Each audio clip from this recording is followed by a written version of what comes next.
L'émotion au rendez-vous des obsèques du premier président de Zambie, Kenneth Kaunda, ce 2 juillet 2021 à Lusaka. Des centaines de mouchoirs blancs en l'air pour rendre hommage au père de l'indépendance de ce pays d'Afrique australe. Un symbole pour l'homme de paix surnommé le Gandhi africain.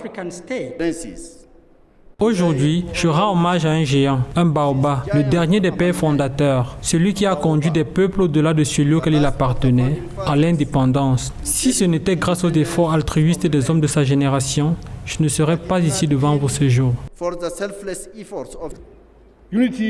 Sous Kenneth Kaunda, la paix et l'unité étaient les valeurs les plus importantes. Notre devise « Une Zambie, une nation » concentre l'idéologie de Kenneth Kaunda, selon laquelle aucun développement national n'est possible sans union.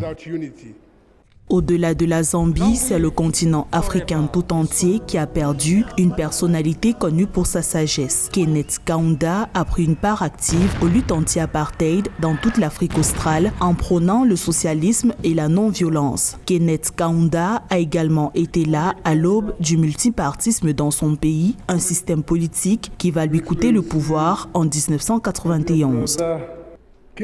Kenneth Kaunda avait fait de l'éradication de la pauvreté, de la lutte contre les maladies et de l'éducation son cheval de bataille. C'est pourquoi, sous son leadership, des hôpitaux ont été construits à travers le pays.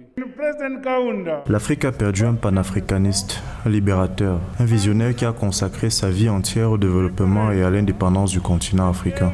Il était un exemple d'humilité et de sagesse, une source d'inspiration. À l'échelle de l'Afrique, le défunt président Kaunda était le porte-étendard de la liberté du peuple de notre grand continent.